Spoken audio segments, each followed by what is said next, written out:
आज की इस वीडियो में हम लोग सीखेंगे शैल बी और विल बी का यूज़। 3rd नंबर चैप्टर है, वीडियो को पूरा देखिएगा। आइए जानते हैं कि शैल बी का यूज़ कहाँ पे करेंगे, विल बी का यूज़ कहाँ पे करेंगे।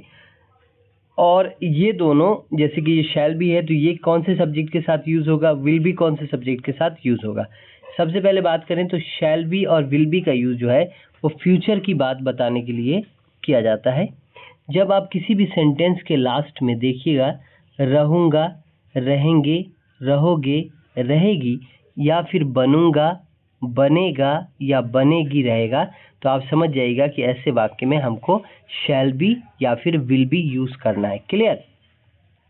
यहाँ पे देखिए फर्स्ट में हमने रूल लिखा है, पहला है ये पॉजिटिव का है। अगर पॉजिटिव सेंटेंस रहेगा आपका तो आप सबसे पहले सब्जेक्ट दीजिएगा, उस सब्जेक्ट के हिसाब से अगर शैल लगेगा तो शैल भी दीजिएगा, ठीक है, और सीधे ऑब्जेक्ट। अगर विल लगेगा तो आप शैल भी नहीं देके विल भी दीजिएगा, फिर ऑब्जेक्ट, दोनों में से कोई एक देना है। क्लियर हो गया। तो पहले सब्जेक्ट, उसके बाद शैल बी या विल बी और उसके बाद ऑब्जेक्ट। दूसरा है नेगेटिव के लिए। देखिए नेगेटिव जब आप बनाइएगा तो इसको याद कर लीजिए कि पहले सब्जेक्ट रहेगा, उसके बाद शैल या विल रहेगा। अकॉर्डिंग टू सब्जेक्ट जो दोनों में से यूज़ होता है वो आपको यूज़ करना है। उसके बाद नॉट दीजिएगा और बी नॉट के बाद आएगा, ठीक है, और उसके बाद ऑब्जेक्ट आएगा। उसी तरीके से अगर आप इंटेरोगेटिव सेंटेंस बनाएंगे शैल बी और विल बी का यूज़ करके तो सबसे पहले आपको देना होगा शैल या फिर विल, उसके बाद सब्जेक्ट। आगे हम सेंटेंस में देखेंगे एग्जाम्पल। उसके बाद सब्जेक्ट दीजिएगा और सब्जेक्ट के बाद बी आएगा, फिर ऑब्जेक्ट। तो इसको आपको याद कर लेना चाहिए अच्छे से, ताकि आपको सही तरीके से जो है ना इंग्लिश बोलने में शैल बी और विल बी का यूज़ जो है वो करेक्ट यूज़ समझ में आए। अब देखिए यहाँ पर आई और वी के साथ हमने रखा है शैल बी को। मतलब ये हुआ कि अगर सब्जेक्ट आपका आई या वी है तो वहाँ पे शैल बी यूज़ करेंगे आप उनके साथ। क्लियर हो गया। ओके। उसी तरीके से अगर आपका सब्जेक्ट यहाँ पर देख लीजिए, यू है, शी है, ही है, इट है, प्रिया है, दे है, तो फिर आपको क्या यूज़ करना है, आपको यूज़ करना है विल बी। ये हमेशा याद रखिएगा। तो समझ में आ रहा है कि कौन से सब्जेक्ट के साथ कौन सा वर्ब यूज़ करते हैं। तो आई वी के साथ शैल बी यूज़ करेंगे और बाकी यहाँ पे जो सब्जेक्ट है यू, शी, ही, इट, प्रिया, दे, इनके साथ विल बी यूज़ करेंगे। आगे वीडियो के एंड में एक ऐसा रूल है जिसमें आप देखो ये अपोजिट हो जाएगा। मतलब ये कि जिनके साथ शैल बी लग रहा है उनके साथ विल बी लगेगा और जिनके साथ विल बी लग रहा है उनके साथ शैल बी लगेगा। तो ये कहाँ पे यूज़ होता है, किस तरह के वाक्य में, आप वीडियो के एंड में सीखेंगे। ओके।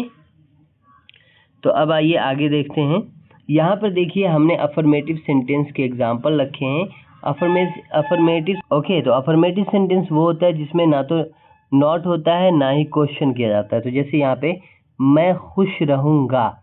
अब आप देखिए मैं यहाँ पर है आपका सब्जेक्ट खुश, और यहाँ पे देखिए रहूँगा है।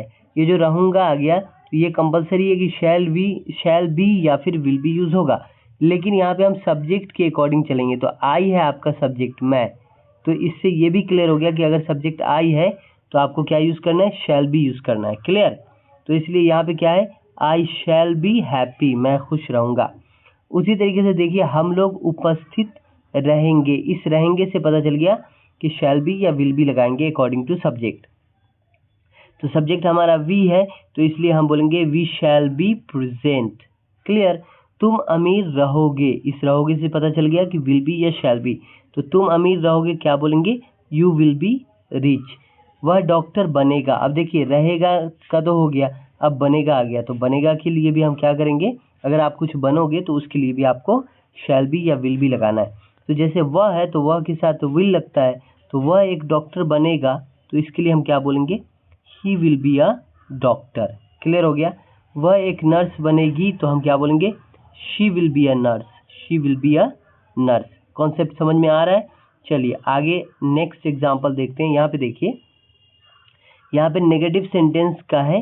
नेगेटिव सेंटेंस में क्या है, सब्जेक्ट शैल नॉट, उसके बाद बी। हमने ऐसे लिखा है शैल नॉट बी या फिर विल नॉट फिर बी फिर ऑब्जेक्ट। अब देखिए कैसे, मैं खुश नहीं रहूँगा। नेगेटिव सेंटेंस है ये जिसमें नॉट होता है। तो मैं खुश नहीं रहूँगा हम क्या बोलेंगे, आई शैल नॉट। हम आई शैल नॉट बोलेंगे और नॉट के बाद बी लगाएंगे। ठीक है। और ये बी क्यों लगाएंगे, इस सेंटेंस के एंड में देखिए, इससे पता चल रहा है। तो आई शैल नॉट बी हैप्पी, हम लोग उपस्थित नहीं रहेंगे। वी शैल नॉट बी, यहाँ पे आएगा present. Clear, we shall not be present. अब यहाँ पे देखिए, तुम अमीर नहीं रहोगे, तुम अमीर नहीं रहोगे, हम क्या बोलेंगे, you will not be rich. उसी तरीके से वह डॉक्टर नहीं बनेगा, हम क्या बोलेंगे, he will not be a doctor. Clear हो रहा है कॉन्सेप्ट। यहाँ पे देखिए, वह नर्स नहीं बनेगी, तो she will not be nurse. Clear हो गया। अब आइए नेक्स्ट देखते हैं। नेक्स्ट में देखिए इंटेरोगेटिव सेंटेंस है। इसका भी रूल आपने याद कर लिया कि पहले शैल या विल, उसके बाद जो सब्जेक्ट रहेगा वो आएगा, फिर बी आएगा और फिर ऑब्जेक्ट आएगा। कैसे, जैसे यहाँ पे देखिए इंटेरोगेटिव सेंटेंस में अक्सर आप देखेंगे जब यस नो क्वेश्चन रहेगा तो क्या जो है ना वो पहले रहेगा। तो जब भी आप क्या पहले देखिएगा तो आपको सेंटेंस के अंदर जो वर्ब है वो पहले रखना होता है। तो जैसे इसमें हम कौन से वर्ब का यूज़ करना जान रहे हैं, शैल बी और विल बी का, ये वर्ब का। तो ये पहले आ जाएगा, उसके बाद ही सब्जेक्ट आएगा, ये हमेशा याद रखिएगा। तो जब भी क्या पहले रहेगा तो जो सेंटेंस है उसमें जो वर्ब यूज हुआ है वो वर्ब पहले आएगा और उसके बाद सब्जेक्ट। तो जैसे क्या मैं खुश रहूँगा, तो यहाँ पे शैल पहले आएगा क्योंकि मैं है सब्जेक्ट आपका, आई के साथ शैल लगता है, तो आपका शैल पहले आएगा, उसके बाद आएगा सब्जेक्ट। तो सब्जेक्ट क्या है, मैं, तो मैं आएगा आई। अब आपको बी लगाना है, ठीक है, क्योंकि रहूँगा है, और उसके बाद हैप्पी। तो शैल आई बी हैप्पी, क्या मैं खुश रहूँगा। उसी तरीके से क्या हम लोग उपस्थित रहेंगे, शैल वी बी प्रेजेंट, क्या हम लोग उपस्थित रहेंगे। उसी तरीके से है कि क्या तुम अमीर रहोगे, विल यू बी रिच, क्या वह डॉक्टर बनेगा, will he be a doctor. मतलब पहले वर्ब फिर सब्जेक्ट, उसके बाद ही बी देना है ऐसे वाक्य में। उसके बाद देखिए, क्या वह नर्स बनेगी, will she be nurse. Okay. अब आइए यहाँ पर हम कुछ रूल जानेंगे। अगर ये वाक्य आपके अवश्य से यानी कि ज़रूर से बने हुए हैं तो उसमें रूल क्या कहता है कि आगे हम सेंटेंस भी देख लेंगे। जैसे यहाँ पे मैं अवश्य खुश रहूँगा, देखिए मैं खुश रहूँगा, लेकिन इसमें एक वर्ड जुड़ गया अवश्य।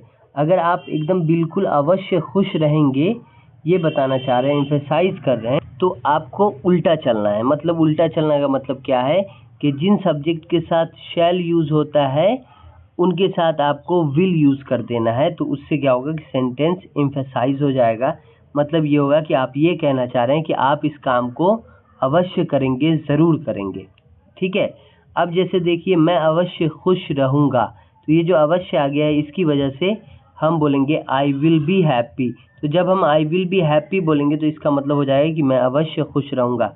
ऐसे तो आई के साथ शैल यूज़ होता है, तो वो नॉर्मली आप खुश रहेंगे, लेकिन आप ज़रूर खुश रहेंगे ये बोलना चाह रहे हैं, तो आपको आई के साथ फिर वहाँ पे क्या यूज़ कर देना है, विल यूज़ कर देना है, यानी उल्टा कर देना है। जिसके साथ शैल यूज़ होता है उनके साथ विल यूज़ होगा, जिनके साथ विल यूज़ होता है उनके साथ शैल यूज़ होगा।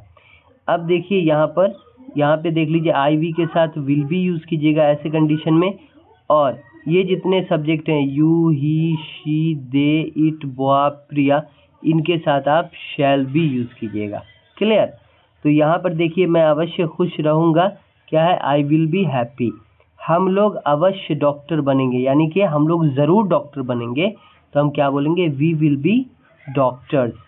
अब यहाँ पे देखिए, वी के साथ तो शैल यूज़ होता है, लेकिन हम अवश्य की बात कर रहे हैं तो हम उल्टा करेंगे, विल यूज़ करेंगे, वी विल बी डॉक्टर्स। तुम अवश्य धनी बनोगे, तुम के साथ क्या यूज़ होता है, विल, लेकिन अगर अवश्य आ गया तो क्या यूज़ होगा, आप समझ चुके हैं। तो तुम अवश्य धनी बनोगे, यू शैल बी रिच। वे लोग अवश्य कलाकार बनेंगे, दे शैल बी आर्टिस्ट। ठीक है। वह अवश्य डॉक्टर बनेगी, शी विल बी